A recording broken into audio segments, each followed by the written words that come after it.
todos y a todas. Acabamos de asistir a la segunda proyección de este tercer ciclo Ellas Dirigen, una iniciativa que, como sabéis, está vinculada a la Cátedra Cine, Mujer y Educación que esta universidad, junto a la Facultad de Comunicación y Artes, lleva a cabo junto a EGEDA, que para los que no lo sabéis, EGEDA es la Sociedad de Servicios para los Productores Audiovisuales, eso significa EGEDA, y la plataforma audiovisual Platino Educa. Hemos salido conmovidos, yo creo, de Los Reyes del Mundo. Es una película que no deja indiferente. Es una película bella, pero al mismo tiempo es una película dura. Y ahora charlaremos sobre ella y sobre todo con la gente que me acompaña. Bueno, ya sabéis que nos mueve una labor de investigación, otra de formación, la de potenciar las acciones culturales y la referenciación. En el fondo, reivindicar el papel que las mujeres tienen que tener en la industria del cine, en sus distintas profesiones, en el audiovisual español y en español. Por eso también esa vinculación que tenemos con el cine iberoamericano y en este caso colombiano. Conocer a las representantes de estos roles. Bueno, y esta mirada crítica que hacemos al sector audiovisual, permitidme esta introducción, ¿vale? No se queda en España, como habéis visto, sino que se extiende a miles de kilómetros a estos países hermanos y en este caso a Colombia. Colombia, que es un país que nos ha dado grandes alegrías a la cátedra, a la facultad, a la universidad, país rico en matices, en paisajes, en sensibilidades y un país muy bien representado hoy no solo en este escenario, sino también entre nuestro público, que tenemos a 10 alumnas colombianas de distintas regiones de Colombia. No sé, a lo mejor hay alguien más que está con nosotros estudiando que no viene con este proyecto de ICETEX. Y bueno, pues el resto entiendo que sois alumnos de audiovisual, periodismo, de distintos grados, incluso de máster, o gente que venís directamente de la calle a compartir con nosotros este ciclo. Pero bueno, vamos manos a la obra, que somos muchos y muchas. Y bueno, yo en el fondo vengo aquí a aprender, a preguntaros pues acerca de la película, acerca de lo que hemos visto, acerca de estas realidades que nos ha contado Laura Mora, ¿no? Los Reyes del Mundo es una película que, como sabéis, obtuvo la Concha de Oro del Festival de San Sebastián en el año 2022, que recogió su directora Laura Mora, y que, por cierto, con Laura Mora, 5 han sido las mujeres en recoger este galardón en bastantes ediciones del Festival de San Sebastián. Muy brevemente, Laura Mora es una cineasta colombiana de 45 años, nacida en Medellín, directora, guionista, reconocida por su largometraje Antes del Fuego, su ópera prima, la celebrada Matar a Jesús, que Jerónimo ha escrito bastante sobre ella, y Los Reyes del Mundo. Pero Mora es una creadora capaz de combinar el lenguaje del cine con el de la televisión. Para la tele ha dirigido capítulos de Pablo Escobar, El patrón del mal, la telenovela Los hombres también lloran, entre otras muchas. Y recientemente ha codirigido la adaptación de 100 años de soledad para Netflix, que podéis ver todos pues, en vuestra plataforma, iba a decir vuestra plataforma favorita, no sé si es la favorita o no, pero sí es la que más manda en este momento. Situada, la directora de esta cinta, permitidme que de forma breve, si os parece, porque somos, ya decía, muchos y muchas, os presente. Los voy a presentar de forma breve, porque tenéis unos currículum apabullantes. Agradeceros de antemano que estéis en Nebrija, en nuestra facultad, que nos habléis de estas inquietudes que tienen que ver con la película, con vuestro país, con Colombia, con las diferencias que se manifiestan en las distintas regiones. Qué curioso también que hemos tenido que utilizar aquí los subtítulos. Bueno, así nos ha llegado la película con subtítulos para poder entender de una forma... Bueno, yo creo que la película se entiende perfectamente, incluso si no tuviese esos subtítulos, incluso si no hablasen los personajes, porque hay una fisicidad enorme, ¿no? Y una urgencia enorme en todo lo que nos muestra, ¿no? Pero bueno, en cómo el cine colombiano pues encara vuestra realidad y en este caso cómo lo hace esta película.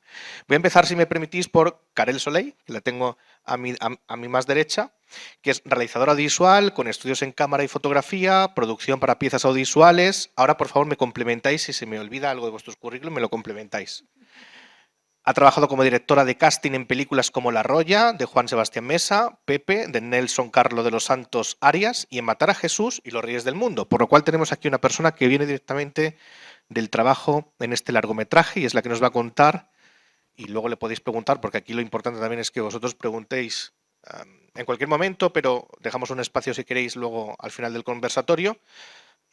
Como decía, pues ha trabajado en Matar a Jesús y Los Reyes del Mundo, y para esta última, además, realizó el rol de preparadora de actores, que es un trabajo fundamental para que los llamados actores naturales entiendan el proceso interpretativo. Ahora nos contará lo que es esto de los actores naturales.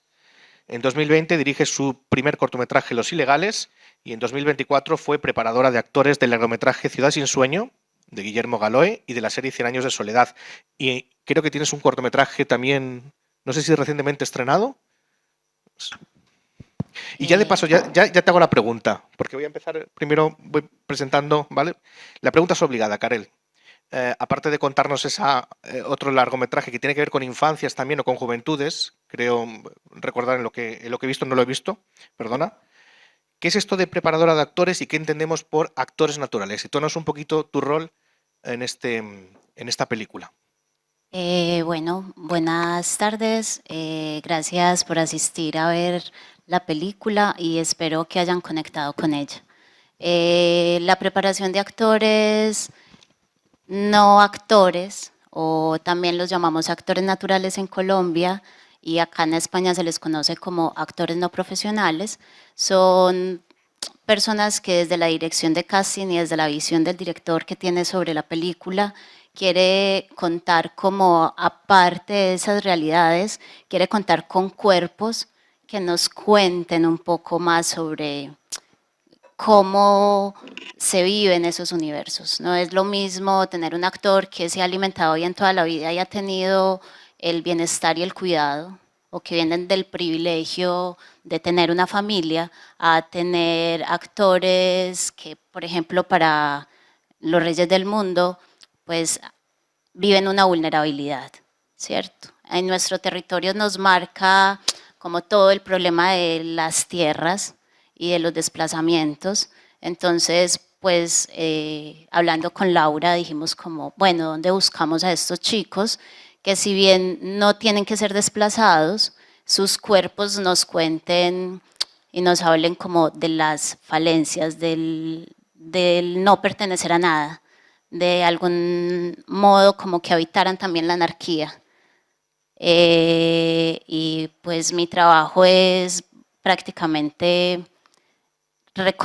que ellos reconozcan en sí la vulnerabilidad, porque finalmente no se sienten víctimas de nada, ni del sistema, ni de absolutamente nada. Entonces es como, bueno, vamos a abrazar la vulnerabilidad y vamos a jugar con esto. Y pues todos los humanos, una vez nos ponen un dispositivo al frente, una cámara, ya dejamos de ser nosotros. Entonces es también como a través de ejercicios físicos, a través de ejercicios emocionales, eh, encontrar la columna vertebral de los personajes que queremos contar. Ese es básicamente mi trabajo. Y estar ahí jugando con las emociones y el apoyo, porque pues un rodaje es muy duro, son muchas horas, estás pasando de la ira a la alegría, entonces uno está ahí como soporte para que sea la experiencia más agradable Ujú. y básicamente ese es mi trabajo. Bueno, ahora profundizaremos en esto porque me parece un trabajo precioso y preciso. Y si ya una interpretación, voy a decir normal, vamos a utilizar esto, o de un actor profesional o una actriz profesional, conlleva cuidados que a veces no existen, entiendo que en este tipo de actores, pues los cuidados han de ser mayores, o la sensibilidad o la vulnerabilidad, cuentas con ella, ¿no? En ese proceso. Bueno, Jerónimo Rivera Betancourt, os habéis colocado perfectamente porque no lo habíamos decidido, pero os habéis colocado tal y como lo tengo aquí, os sería muy bien.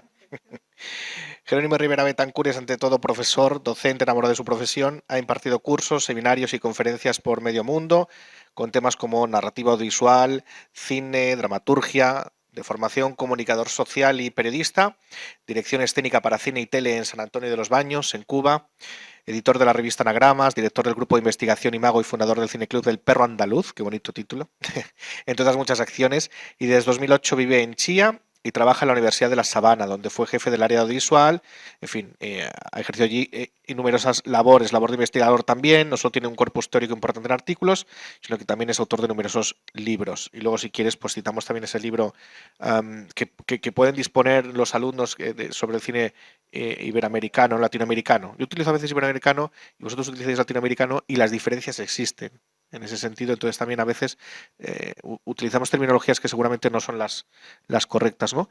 Jerónimo además ha ejercido como jurado en los Golden Globes de Hollywood, en los Globos de Oro. Y bueno, para empezar, Jerónimo, ¿qué supone esta película para el cine colombiano? Tienes por aquí, bueno, Hoy estamos aquí, regalamos micrófonos. ¿Qué supone esta película para el cine colombiano y qué tiene de nuevo esta propuesta de la directora sobre el cine colombiano, que no sé si ha tratado muchas veces o no, el tema de los jóvenes desarrapados o, bueno, pues, como decís, los pelados, ¿no? Porque los nombres pelados.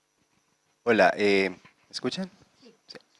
Bueno, primero que todo, pues un privilegio estar acá, justamente hablando de cine colombiano en España y pues a propósito de esta maravillosa iniciativa de la Cátedra Cine, Mujer y Educación. En el caso concreto de esta película creo que hay cosas muy interesantes. La primera es que sí viene de una tradición que justamente como tú lo decías ahorita, pues es la tradición del trabajo con no actores o actores naturales, que tiene una raíz muy clara y muy concreta, y lo mencionábamos ayer informalmente, y es la gran relación o la estrecha relación que hay entre el cine de ficción y el documental en el país, en donde claramente pues la formación de muchos realizadores también surgió desde escuelas de periodismo, desde el documental, desde el interés por retratar la realidad de la manera más fiel posible, y en ese mismo interés pues claramente está el hecho de contar con actores que pues puedan de alguna manera interpretar relaciones bastante cercanas a las que viven en su cotidianidad, y pues esta película claramente tiene una justificación muy estrecha y muy certera de por qué utiliza este tipo de actores, en donde pues además como Karel lo dice ahorita, también pues su cuerpo habla, sus rostros hablan, más allá de que estén actuando, pues son ellos mismos el testimonio de lo que la misma película está planteando, y creo que tiene un par de cosas muy interesantes. La primera es volver sobre la juventud, que ha sido, bueno, yo soy investigador de cine colombiano hace muchos años, y puedo decir que realmente no son muchas las películas colombianas que se han enfocado en la juventud, y mucho menos pues en la juventud que no solamente es víctima, sino que en algún momento puede llegar a ser victimario porque están metidos en el espiral de la violencia, jóvenes que han sido completamente marginados por la sociedad, y que en esta película lo que de alguna manera se presenta es cómo estos jóvenes tratan de encontrar un lugar en el mundo, pero hasta eso se les niega, ¿no? Digamos que la película es desgarradora y bastante realista en el sentido de que de lo que vamos viendo es una serie de frustraciones en las cuales estos jóvenes que eligen ser familia entre ellos, pues también van encontrando que no tienen un lugar en el mundo y que todo se les oculta. El otro punto que me parece muy importante y que es el centro de esta actividad es justamente la presencia femenina en todo el equipo. Bueno, pues justamente la directora de casting pues es una realizadora, la directora, las escritoras, las productoras. Es una película que curiosamente siendo interpretada casi que exclusivamente por hombres, aparece capitaneada por mujeres. Y yo creo que hay una diferencia muy grande ahí, y lo conversábamos con Nancy ayer, y es que hay una compasión a la hora de ver estos personajes, por una parte, pero también se hacía énfasis ahorita en el tema de la vulnerabilidad, ¿cierto? Que yo creo que esto sí tiene mucho que ver con, a pesar de tener esta violencia, a pesar de tener esta agresividad de estos personajes, sí vamos viendo a lo largo de la historia unas vulnerabilidades, una compasión frente a ellos, una ternura que aparece en varios momentos de la historia, y esto yo creo que sí marca la diferencia, porque claramente vemos películas muy violentas, muy agresivas, sobre historias desgarradoras, pero la mirada masculina siento que es bastante más implacable, bastante más juzgadora inclusive frente a estos chicos, y eso a mí me parece muy interesante de la película, pero bueno, seguramente ahorita podemos también profundizar. Pues sí, es muy interesante, y además ese juego, ¿no?, de documental y con cierta poetización, que no poetizar la pobreza, que sería otro tema también interesante a tratar, ¿no? Bueno, Nancy Regina Gómez Arrieta es decana de la Facultad de Humanidades, Ciencias Sociales y Artes de la Universidad del Norte en Barranquilla. Es evidentemente profesora, investigadora, doctora en comunicación, especialista en estudios de género y retórica, magíster en comunicación de Uninorte. En fin, su trabajo académico se enfoca en áreas como la fotografía terapéutica, así como a liderar la discusión alrededor de los temas de equidad de género. En esta faceta como docente investigadora ha trabajado en diversas publicaciones nacionales e internacionales y lideró entre 2015 y 2019 el Grupo de Investigación en Comunicación y Cultura, no sé si lo digo bien, PBX. PBX. Sus intereses investigativos abarcan el cuestionamiento de la violencia de género, los discursos mediáticos y el estudio de los significados asociados a la presencia, ausencia del cuerpo femenino en los espacios públicos y privados, y esto es solamente una síntesis. Nancy, ya que tú has estudiado y te interesa el tema de los cuerpos, y ya ha salido la palabra aquí de cuerpos, de fisicidad, de presencia, esta es una película, como vemos, de cuerpos, espacios. cuerpo también de la madre tierra, salvaje, cuerpos masculinos, pero tanto la dirección como el guión, así como otros roles de la cinta, los han desempeñado mujeres. Y a riesgo de ir a un cliché, ya creo que ha aventurado algo Jerónimo, la visión de esta realidad hubiese sido distinta bajo la óptica de un hombre. ¿Y qué nos puedes comentar sobre esta presencia de estos cuerpos y de este paisaje?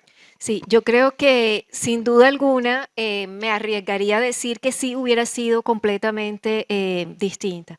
Hay una pregunta que siempre ha rondado desde que empecé como todo este recorrido académico y es cómo miramos las mujeres, ¿no? Y todos y todas tenemos la mirada bastante colonizada, por decirlo de esa manera, en la forma en que los hombres miran. Nosotros, incluso las mujeres, a veces nos miramos las unas a las otras también como los hombres miran, porque crecimos aprendiendo a mirarnos y a narrarnos de esa manera. Entonces, se trata como una forma también de desaprender de esa mirada para poder llegar como un poquito a entender como cuál es esa estética y cuál es esa voz femenina. Y yo creo que en algo, y como decía Jerónimo, lo conversábamos un poco ayer, esto está muy relacionado con el tema de un cuerpo que cuida y que se cuida entre sí. Y yo creo que eso es algo que se ve muchísimo en la película, ¿no? Ese autocuidado cuando falta, el otro me da ese cuidado, ¿no? Entonces es como esa entramada de esos cuerpos vulnerables. Y ahorita que nos contabas un poquito, pues obviamente lo que es la fragilidad de estos cuerpos, porque estamos hablando aquí de una doble fragilidad, de una doble vulnerabilidad. Y obviamente me imagino que así como decía Jerónimo que sucede con artistas, de ya pues que su profesión es esa y hay un cuidado y hay unas exigencias en ese cuidado, me imagino que aquí el grado de cuidado tuvo que haber sido completamente distinto. Entonces creo que sí hubiera sido una mirada distinta. Yo creo que aquí el reto fue contar una historia desde los hombres jóvenes del país. Cuando vi el título de la película, porque no había visto la película sino hace un par de días, me causaba curiosidad si aparecían cuerpos femeninos y me llamó la atención también la presencia de los cuerpos femeninos allí. Entonces yo creo que la mirada femenina siempre está indagando por aquello que tradicionalmente nosotros no vemos en las narrativas.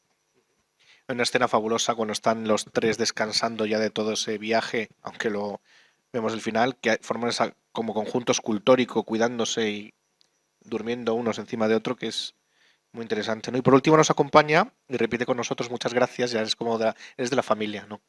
Cristina Linares, que es cineasta y coordinadora de contenidos de Platino Educa, por cierto, plataforma a la que todos tenéis acceso por ser miembros no, por ser alumnos, por ser alumnos de Nebrija, también sois miembros y miembras, no os preocupéis.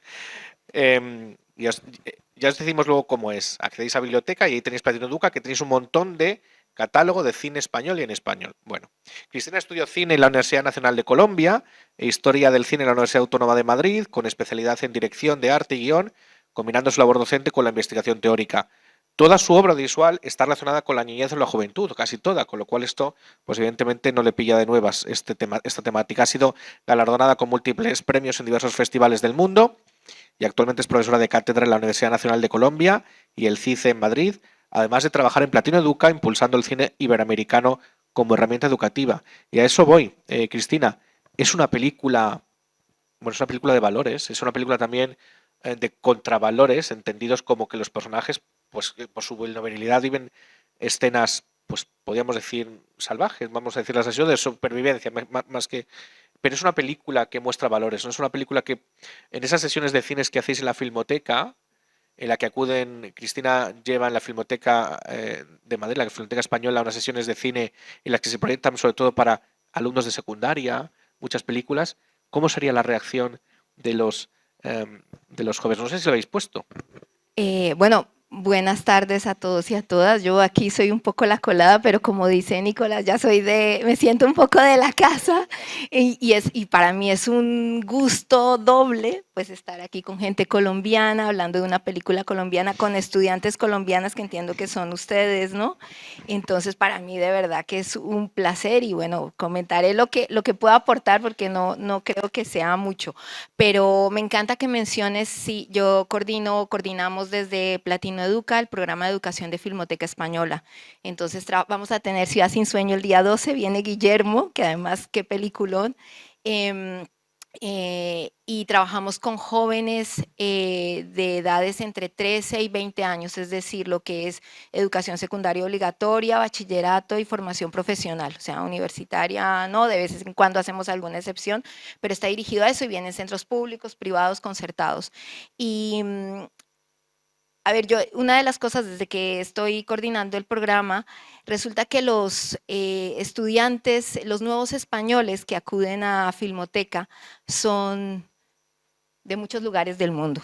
Es decir, hay muchos niños colombianos, o latinoamericanos, africanos, asiáticos que han nacido aquí de sus raíces de otro lado o que han venido a lo largo de su vida, ¿no? Y para mí es muy importante, venimos insistiendo y vamos metiendo, porque es un programa de historia del cine español, entonces son películas españolas, pero sí es muy importante el tema de la identificación. Entonces, claramente ellos necesitan verse representados.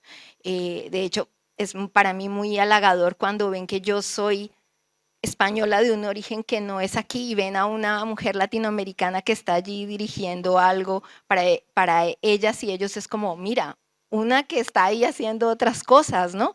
Entonces, ya con referencia a Los Reyes del Mundo, pues primero me parece una película fascinante sobre esa juventud que colombiana, que está como tan perdida, pero que a la vez son los reyes del mundo. Es que es paradójico, ¿no? Porque son tan libres y a la vez hay tanto dolor en medio de ellos. Y pues es sobre juventud. Yo insisto mucho eso, en la identificación, cuando los chicos, los espectadores son jóvenes que se sientan identificados. Entonces, clarísimamente, al presentar Los Reyes del Mundo, la gente joven que vive esas realidades o que la conoce un poco, pues se va a sentir más cercana. Pero al final es una película que nos toca a todos y a todas, independientemente porque es también una película iniciática, ¿no? De dar ese salto a la adultez, a veces más fácil, a veces más difícil, pero eso. Parece que el cine español a veces sí que ha tocado el tema de la juventud, y me estaba acordando ahora de la película Barrio de Fernando León de Aranoa, pero este es otro tema. Hoy hablamos de Los Reyes del Mundo. Le voy a hacer dos preguntas, si os parece, a Karel, porque estuvo allí, y luego lanzamos preguntas y las cogéis al vuelo quien quiera, incluida también Karel, obviamente. Cuéntanos un poquito cómo es el proceso de trabajo, desde que, no sé si Laura te encarga evidentemente la dirección de casting o el casting, cómo encontráis a estos chicos. Es un proceso largo, veis a muchas caras, a muchos rostros, a muchos cuerpos. Y luego tenía anotado aquí que creo que Laura te dio una palabra para cada uno. Esto me pareció muy, muy bonito y muy complicado también, ¿no? Que tú a partir de estas palabras buscaste, supongo, te dio dignidad, justicia, rebeldía, venganza y cierta mística. ¿Cómo se trabaja con eso? Bueno, como ya tú habías comentado, yo trabajé primero con ella en Matar a Jesús. Ahí también tuve la oportunidad de preparar los actores, pero más enfocada en el chico. Y luego Laura me dice como, ve, te voy a invitar a una película, va a ser más complicada porque es más coral, y son adolescentes. Pero la ventaja es que yo siempre he sido muy callejera, me ha gustado mucho estar en la calle, indagar en el centro de la ciudad de Medellín. Entonces ella me dijo, yo creo que vos sos la indicada porque no te da miedo acercártele a los pelados y decirles que les querés tomar fotos. Y yo como que va de una, ¿qué hay que hacer? Entonces ella me dice de qué va la peli y me cuenta que a ella le interesa como que cada personaje evoque estos valores, ¿cierto? Y que además debían de ser como chicos con mucha verdad, rebeldes, pero que también pudieran tener el rigor del cine. A ella le parecía muy interesante una población juvenil que hay en Medellín que se llaman los deportistas de Gravity, que son los chicos que se descuelgan en sus bicicletas. Nosotros ya habíamos trabajado con ellos en Matar a Jesús, que teníamos unas escenas con estos mismos chicos. Entonces dijimos como, bueno, vamos a buscar primero en ellos, y porque tenía muchas escenas en bicicleta, especialmente en estas de Gravity, que ellos las customizan, les ponen peso y bueno, hacen un deporte. Empezamos a buscar ahí, pero pues uno siempre tiene que tener desde la dirección de casting plan A y plan Z, y más cuando son pelados que practican deportes extremos y que se matan. Entonces era como, bueno, tenemos a este muy interesante, pero tiene un campeonato no sé dónde. Este fin de semana, porque casi todos son barristas también. Entonces, si hay un clásico, uno ya sabe que van con machetes, que pues se montan como unas realidades densas. Entonces dijimos, bueno, y la otra población que podemos explorar es como chicos que estén en casas por delitos menores, entonces como en correccionales o cárceles para menores. Entonces, pues yo trabajé con esa población en proyectos anteriores, entonces la alcaldía de Medellín me dio como el acceso a estas instituciones, y allí encontramos a Cristian, que es el niño afro, y él era la dignidad.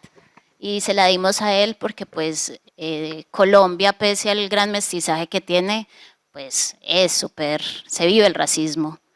Y siempre se ha dicho como que la dignidad del negro es superior a las de los demás. Entonces como que nos enfocamos en él. El místico es Davidson, que es el chico que tiene la mano fracturada, bueno, mala, porque él tuvo un accidente en Gravity, y él cree demasiado, demasiado en Dios, y tiene una relación con lo divino increíble. O sea, es como wow. Entonces, él da esa encarnación.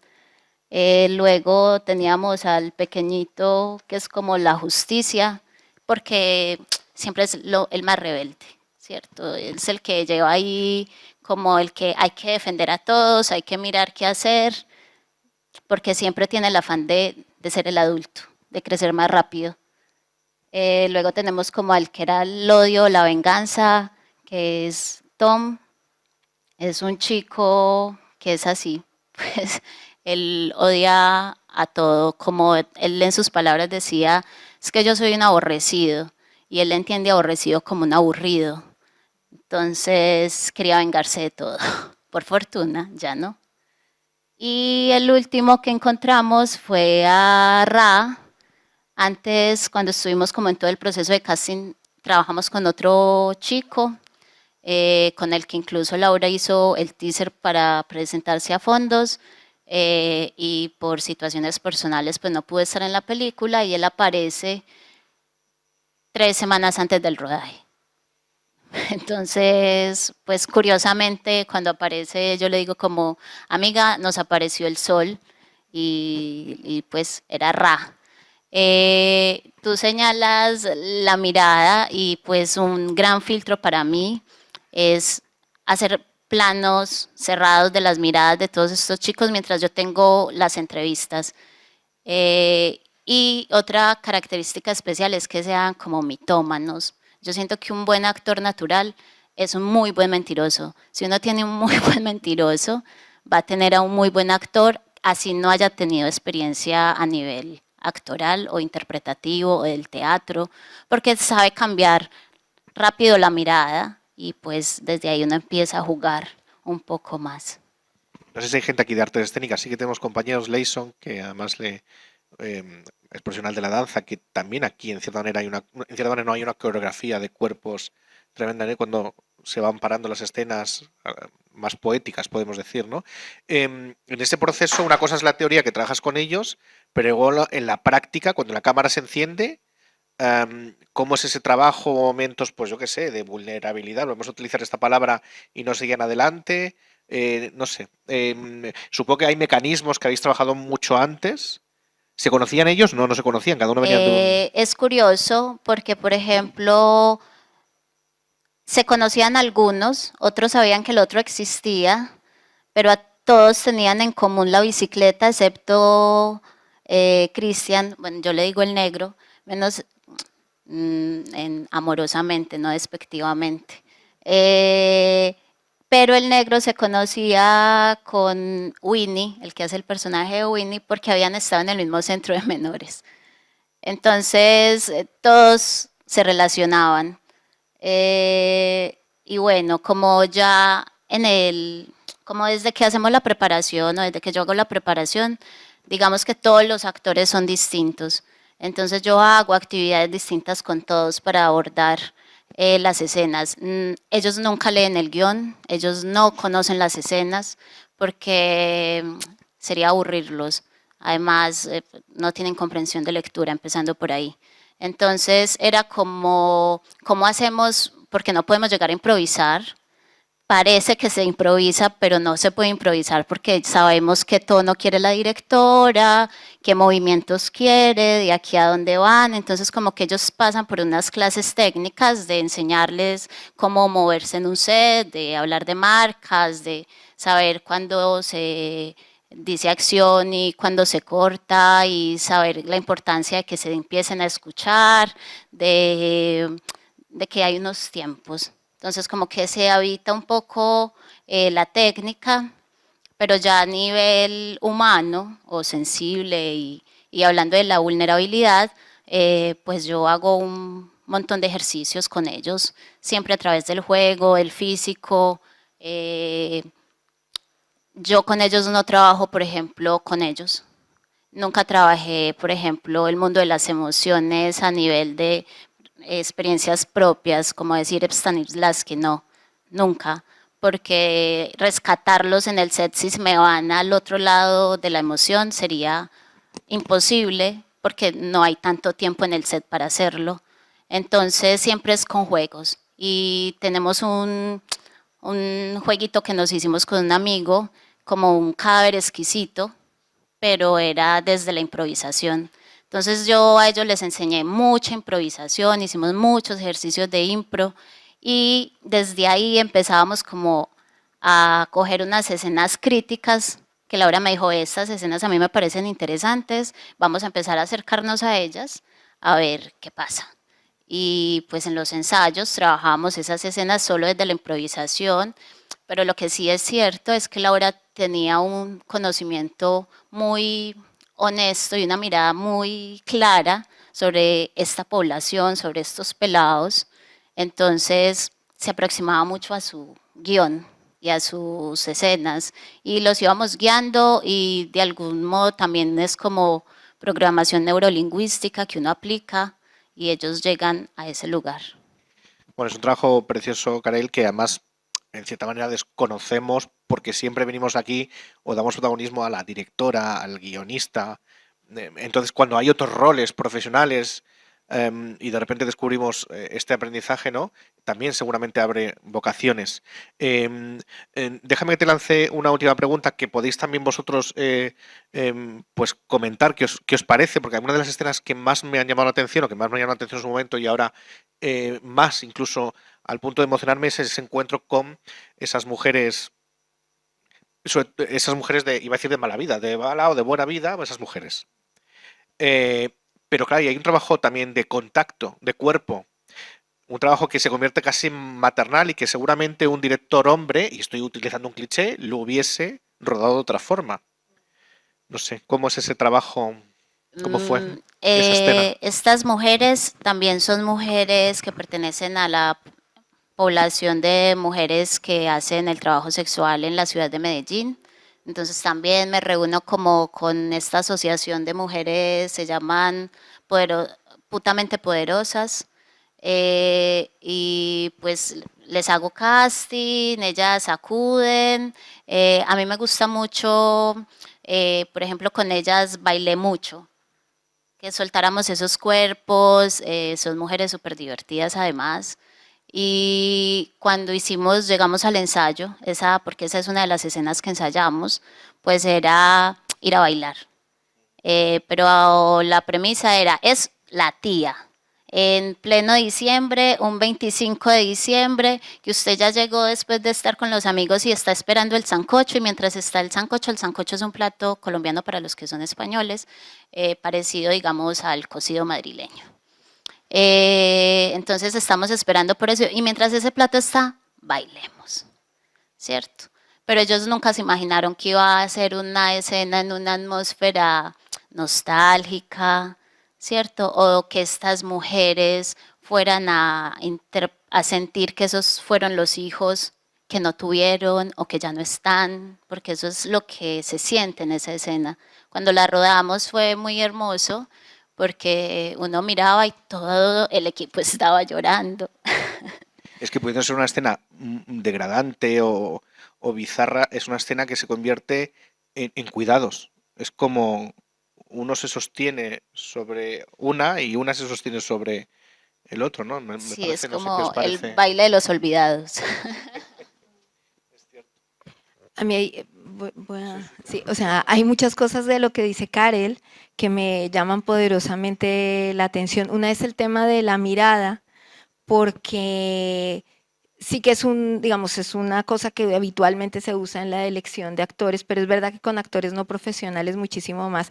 Hace poco, en una película boliviana que se llama El ladrón de perros, el director habló exactamente de lo mismo, ¿no? Que había hecho el casting prácticamente, casting de ojos, casting de mirada para encontrar a los personajes. Y otra cosa, a ver, como estoy aquí, aunque tengo contacto con Colombia, no estoy ahí, pero bueno, clarísimamente me imagino que Laura tiene mucha influencia de Víctor Gaviria, y me parece interesante para los que lo conozcáis y lo conozcan, perdón, y los y las que no conozcan a Víctor Gaviria. Víctor Gaviria es un director de cine colombiano, también un director que fusiona o que tiene esa frontera difusa entre el documental y la ficción, y que además ha hecho películas realistas sobre Medellín, ¿no? Sobre la realidad colombiana a través de Medellín. Y entonces pensaba en eso porque un maestro mío fue Ricardo Duque, que fue el director de arte de La Vendedora de Rosas y de Rodrigo D. Yo no sé si en esa época, porque estamos hablando de películas de finales de los 80s, principios de los 90s del siglo pasado, no sé si había la figura que tú tienes, seguramente no la había, y era todo más artesanal, ¿no? Pero recuerdo mucho a Ricardo contando cuando hicieron Rodrigo D, que es una película sobre sicarios, y La Vendedora de Rosas, que es una película sobre niños y niñas de la calle en Medellín, que es maravillosa, y me parece muy interesante también porque es la mirada masculina, y ahí podemos hablar de todo lo antropológico, cliché, lo que no es, y meternos por ahí, y la mirada femenina de como dos caras de una misma moneda, ¿no? Y recuerdo mucho a Ricardo contando cómo trabajaban con estos niños y estas niñas, o con los que no eran sicarios, pero que hicieron los personajes de sicarios, y también decían eso, no leían porque no sabían leer, y entonces les contaban. Entonces me parece muy interesante todo eso, cómo se ha ido depurando en el cine actual colombiano, y este ejemplo contigo, con Laura y con la película, y también me parece muy interesante pensar en eso, en esas dos caras de la moneda, de todas maneras sí que hay una tradición en Colombia de cine que viene del documental, tal vez lo que tú decías, no tanto de la juventud, aunque hay antecedentes en los 60s y en los 70s, y también, ¿por qué no planteárselo con esa corriente realista de cine aquí? O sea, creo que hay muchas cosas ahí que no nos va a dar tiempo, pero que podríamos soltar y pensar, que me gusta mucho. Yo quería puntualizar en un punto muy importante para mí, es que la escena esta a la que hacemos mención, pues tiene una importancia capital en la historia, porque es tal vez el punto en el que conectamos más con los personajes por justamente su humanidad y por esa mirada compasiva frente a esos personajes, ¿no? Estos son chicos que van en busca de la tierra prometida y de unas normas autoimpuestas, o sea, de una anarquía en la que, como lo dice Ra, pues ellos quieren hacer lo que les da la gana, pero es el único punto en donde ellos tienen la tentación de quedarse, porque es un hogar. ¿cierto? Ellos finalmente van buscando un hogar, allí encuentran un hogar, y yo creo que una escena que podría tener connotaciones sexuales y bizarras, como tú dices, pues termina siendo una escena bastante tierna, bastante compasiva, en donde están justamente estos hijos sin padres y esas madres sin hijos, y en donde finalmente de lo que se trata es de la humanidad. Y aquí yo creo que hay una mirada compasiva frente a los personajes, porque como dice la canción esta tradicional, golpe con golpe yo pago, beso con beso devuelvo. Lo que vamos viendo es que estos personajes también a lo largo de la historia se comportan con los otros de la manera en que son tratados, ¿no? Entonces suelen ser muy agresivos con ciertos personajes a lo largo de la película, pero hay otros personajes con los que son bastante tiernos, respetuosos, y yo creo que en esta secuencia completa de las madres se ve muy claramente esto, la madre sirviendo el desayuno, ellos sí señora, con muchísimo respeto. Lo pasa también con varios viejos que aparecen a lo largo de la película, inclusive a veces casi como espectros fantasmales, pero yo creo que es muy interesante porque justamente, y creo que ahí sí hay un punto diferencial, esta escena que tiene ciertas guiños al surrealismo, también de todas maneras nos muestra esta parte más compasiva de los personajes, tanto de ellas como de ellos. No, solamente complementar allí un poco y, y como dice Jerónimo, todo el tiempo la película es como la búsqueda de esa restitución, ¿no? De la que tanto hablamos nosotros en Colombia y no hay restitución completa ni plena en la vida, definitivamente, en todos los sentidos, pero ahí lo vemos también, porque ellos hay momentos en que tienen fe y esperanza de que lo van a lograr, pero ahí lo que vemos en ese momento es como una restitución afectiva, emocional. Y yo creo que ese es el tipo de mirada de lo que estamos hablando ahorita cuando se habla un poco del tema de la mirada femenina, que es en donde el otro no es un objeto para el deseo o el placer visual, sino que precisamente te va despertando otros sentidos que no son tradicionalmente a los que estamos acostumbrados. Inmediatamente, cuando uno piensa en una escena de un prostíbulo, pues inmediatamente la lógica dominante es mostrar un cuerpo de seducción y este no era un cuerpo ni para seducir ni para ser seducido, sino era para generar, era como un cuidado y un espacio de cuidado mutuo en ese momento. Yo por algún momento, claro, como digo, o sea, todos tenemos la mente colonizada. Yo decía, ¿será que lo hicieron así porque son menores de edad? Sí me explico. Va uno enseguida buscando 20.000 razones como para tratar de justificar. Y yo creo que uno siempre tiene que estar consciente como de esas representaciones que están condicionando la mirada frente a lo que uno está viendo ahí en el texto. Pero yo creo que eso es parte, bueno, texto audiovisual también, ¿no? Pero creo que eso en parte es lo que tú mencionabas al comienzo de la vulnerabilidad, ¿no? Porque fue como una forma de cómo nos mostramos realmente vulnerables y contamos una historia que pasa, ¿ya? Porque muy seguramente estos niños menores de edad entran a los prostíbulos, viven una realidad distinta con este tipo de mujeres, pero aquí lo que nos interesaba fundamentalmente era entender como ese tema de esa búsqueda, de ese afecto y de esa restitución. Ya, mientras no, pero creo que se habla mucho en estos días de la deshumanización. Y si hay algo que tiene esta película es que humaniza. Y eso creo que es fundamental. O sea, estamos con esta palabra deshumanización y estoy obsesionada con el tema de qué nos hace humanos, ¿no? Y yo creo que esta película, y tanto como españoles o extranjeros o extranjeras que están aquí y como colombianos y colombianas que estamos aquí o allí, es darle la mirada a esta gente, o sea, y a tanta gente que es excluida, o sea, estamos en una sociedad donde los incluidos somos poquísimos realmente, los excluidos son la mayoría, y esta peli es sobre eso y ya está. Yo les quería, como, ya que estamos hablando como de lo afectuoso también de los cuerpos, a nosotros nos parecía muy curioso, porque Laura me decía que a ella le generaba mucha curiosidad la masculinidad en estas edades y pues quería centrar su mirada en esas masculinidades y de alguna manera son patriarcales, pero nos sorprendimos porque justo estos chicos cuando empezamos todo el proceso, nosotros nos empezamos a dar cuenta que eran súper tiernos, Y a mí eso siempre me parecía como, what, no entiendo por qué.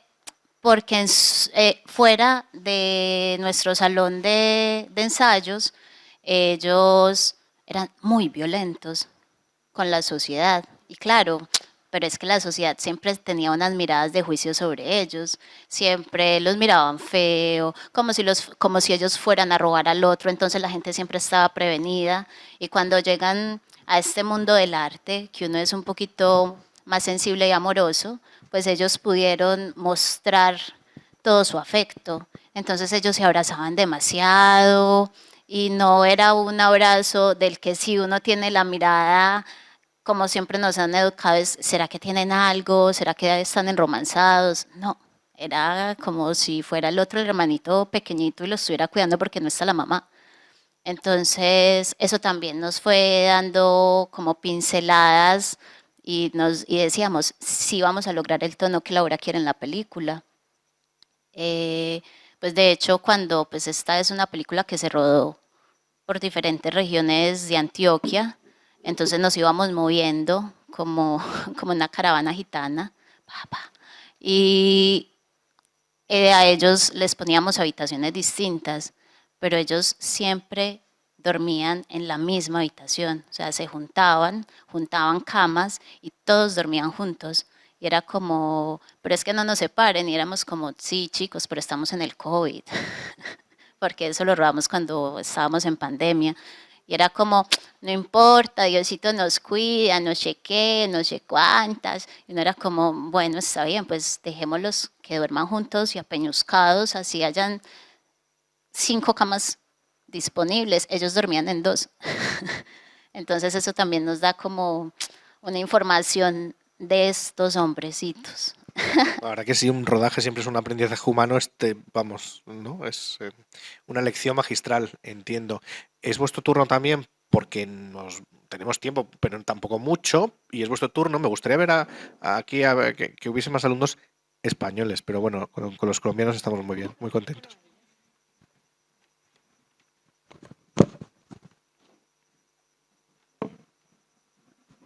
Más alumnos españoles para que viesen cine colombiano, quiero decir. Hola, primero que todo.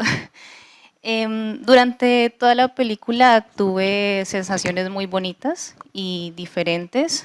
Yo sé que es raro, pues siendo mujer y pues quizás próximamente realizar audiovisual, no haber visto la película antes, pero siendo esta mi primera vez, como les digo, tengo pues como varios sentimientos encontrados y por supuesto muchas preguntas que hacer, pero solo voy a hacer una para Karen, porque hay algo que en particular me llama la atención en cuanto a la dirección de actores, y es que pues concordamos, creo, que claro, desde la dirección como tal y todas sus variantes y acciones para la producción de la obra, hay que repensar la mirada profesionalmente hablando, y pues también trayendo un poco a colación el concepto de humanización, que pueden ser muchas cosas al mismo tiempo, pues ahí también hay un repensar de la mirada, o sea, como desde mi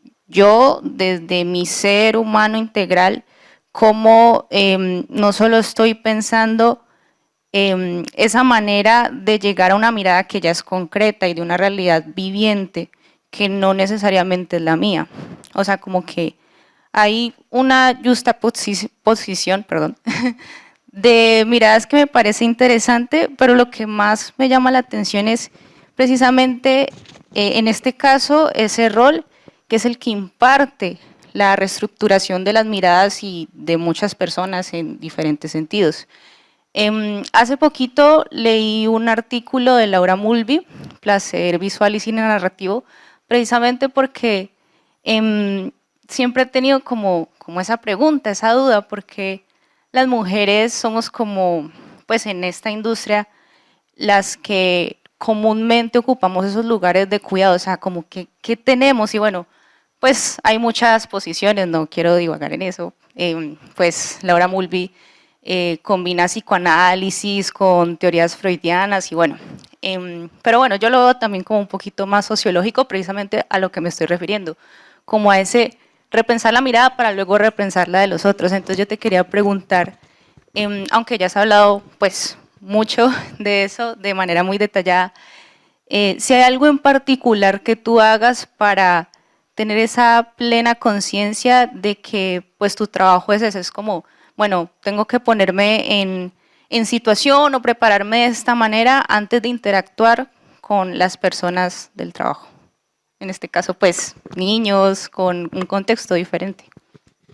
Bueno, yo creo que lo primero es como, ¿por qué elijo yo hacer este trabajo?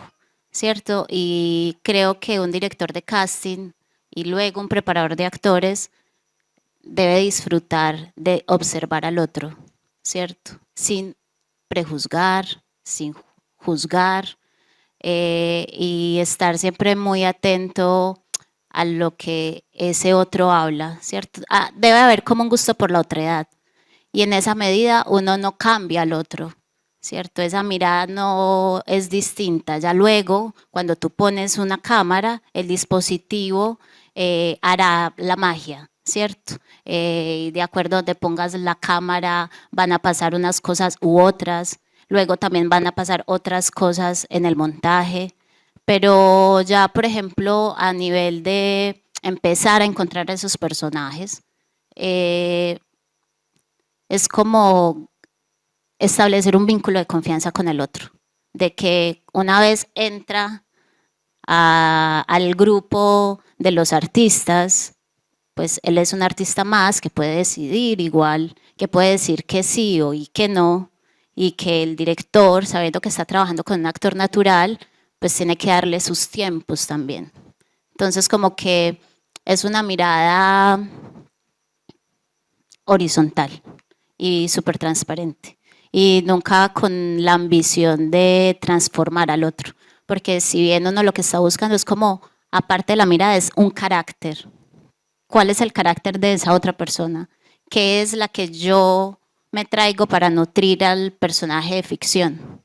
¿Cierto? Porque si bien, como les dije ahora, los personajes son vulnerados por diferentes situaciones del Estado, de la familia, del sistema, también van a ser vulnerados en el cine de alguna manera, ¿cierto? Pero pues desde el amor y la confianza todo se puede establecer de una manera más armoniosa, por decirlo de alguna manera. No sé si te contesto. Os comento que tenemos poquito tiempo porque hay ahora más clases y más historias en Nebrija, así que vamos a ser concretos para que puedan entrar perfecto. Yo tengo una pregunta justo como con el tema de actores naturales, como todo este proceso que se vive, pues, ¿no? De conocerlos, prepararlos, y pues en este caso, digamos que igual como darles un pequeño hogar mientras es todo el rodaje, la preproducción, como todo este proceso, pero también como con actores naturales, como cuál es el después, como ya la relación más después de que se rueda, después de que ya se lanza la película, como sí, cuál es la relación del equipo, de la directora, incluso tuya, como con los actores.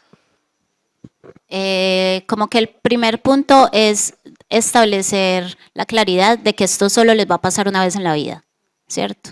Que si quiere ser un actor le va a tocar estudiar. Y esto es como un privilegio de que nos encontramos en un lugar, ¿cierto? Entonces, como que decirles que si la película le va bien, eso no garantiza que ellos tengan un futuro maravilloso, ni van a llegar a Hollywood, ni así la película se ganara una Concha de Oro, ellos los fuera a llamar otro director para hacer algo, ¿cierto? O sea, siempre como con los pies en la tierra. Luego, pues a ver, yo no soy partícipe del asistencialismo, me parece súper peligroso.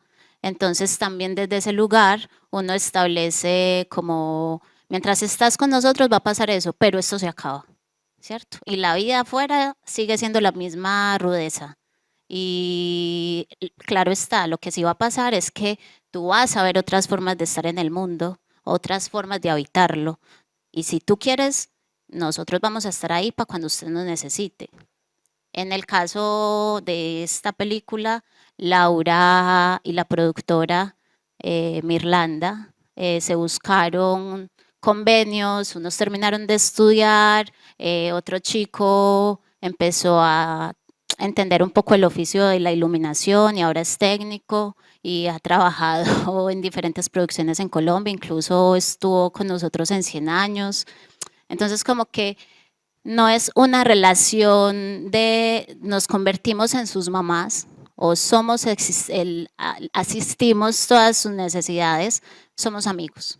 Eso sí se establece con nosotros. Pero yo creo que el director no tiene la obligación de hacerse cargo de, porque cuando un dueño de una panadería, y lamento ser tan frívola, se consigue un trabajador y ese trabajador termina su contrato, él no tiene por qué seguir preocupándose por ese trabajador, ¿cierto? Es como mientras está ahí, tú le das las herramientas y quizás la diferencia es lo que les decía ahora, uno les muestra otras formas de estar en el mundo y que hay otras formas posibles de existir. Me acuerdo del ejemplo de Eloy de la Iglesia en España, no, es otro mundo, otro universo, cine kinky, y se los llevaba todos a casa para cuidarles y ayudarles. Y vamos con dos preguntas últimas. Lo siento mucho porque la narrativa, las capas que tiene esto, la poética, la realidad, la crudeza, pero pienso en narrativa, Carlos.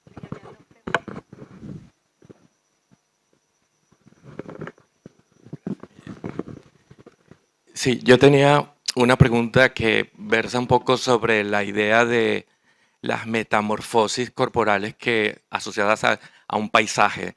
Es un viaje y comienza con cuerpos completamente cubiertos y un paisaje frío es como un viaje que va de la sierra a una parte más caliente y al final vamos viendo los cuerpos desnudándose, como un poco sucede con las emociones. Sobre esas metamorfosis, un poco acabas de responder ahora, pero quería saber, ya no como asistencia, sino qué ha sucedido en ellos como cuerpos, como sujetos, durante un proceso creativo tan maravilloso que ha quedado, porque vosotros me imagino que habéis mostrado, obviamente, habéis dado la chucha, la torta, el postre, pero sería interesante saber, lo han comido, qué ha pasado después de todo esto, ¿no? Si ha habido transformaciones en ellos a raíz de esta experiencia que han tenido con la película. Mira, súper interesante esa pregunta porque sí, yo creo que eso va a sonar súper hippie, pero lo único que necesitamos los humanos es amor, ¿cierto? Entonces, una vez a ti te reconocen, una vez a ti te miran a los ojos, una vez a ti te nombran, te dan un espacio en el mundo. Y eso es lo que nos pasó con ellos, ¿cierto? Como que la transformación es saber que están preparados para la vida. Laura siempre usaba una expresión que me parecía muy interesante y es, estos pelados tienen talento para la vida. Chicos, ustedes tienen talento para la vida. Y fue siempre como, claro, es que no somos una cosa, somos un ser humano y el arte dota de eso al otro, ¿cierto? Entonces yo creo que eso fue lo más maravilloso que nos pasó, como que todos salieron con ganas de vivir. Ya, por ejemplo, se drogaban demasiado, querían siempre líos, problemas, y después de la película todos quisieron decir, ay, ¿será que estudio? Entonces todos los que no habían terminado el bachillerato lo terminaron. Y ya eso les dará otras herramientas para la vida, ¿cierto? Pero sí hubo algo y es simplemente que ellos se sintieron reconocidos como seres humanos en este territorio, en la tierra, en la vida misma. Y ya eso fue hermoso.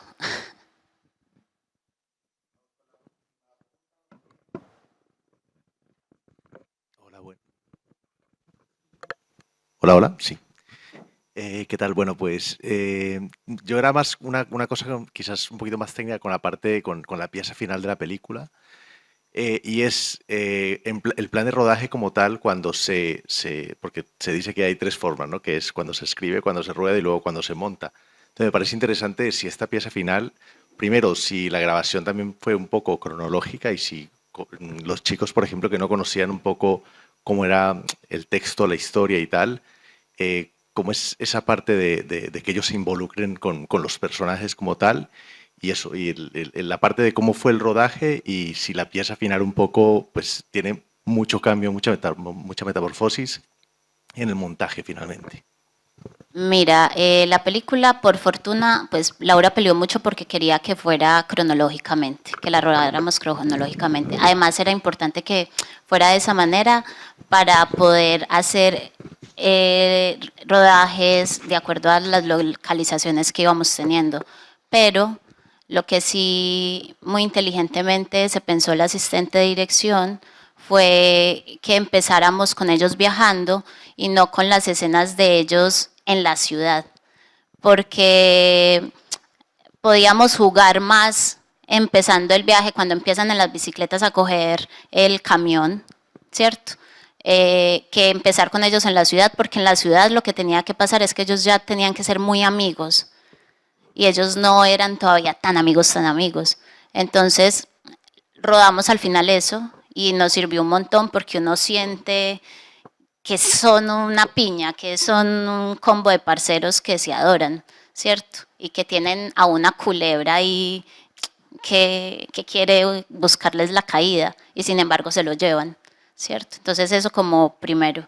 Si bien ellos nunca tuvieron el guión, lo que sí teníamos nosotros era, como les decía ahora, aproximaciones a las escenas. Y también, digamos que Laura tenía unas escenas muy libres para que ellos pudieran también improvisar, que a eso ella le llama dibujo libre, y entonces les decía como hoy tenemos dibujo libre, ¿cierto? Pero cuando estuvimos en la preparación, mi trabajo también era enseñarles a cada uno y hablarles, como filosofar de esos personajes y decirles cómo eran esos chicos que ellos iban a interpretar. Y entonces ellos ya lo iban entendiendo. Pero era muy interesante porque cuando ellos los empiezan a matar y empiezan a desaparecer, pues ellos sufrieron realmente que el otro parcero ya no estuviera rodando con ellos, pero nosotros nos los llevamos a todos, no los devolvimos a Medellín, sino que seguimos con ellos, ¿cierto? Entonces era como, ¿pero por qué lo van a matar, Tini? Y sufrían, pero Laura, ¿por qué lo haces de esa manera? ¿Por qué eres tan mala? Y era como, porque así está escrito el guión. Entonces, y ya cuando llegamos al montaje, pues es igual, pues cambia pues tonos y Laura juega con mover escenas, pero es la misma historia que empezamos a rodar. Bueno, tengo la sensación de que se nos han quedado un montón de cosas, pero bueno, como decía el otro, la vida es así, no la he inventado yo.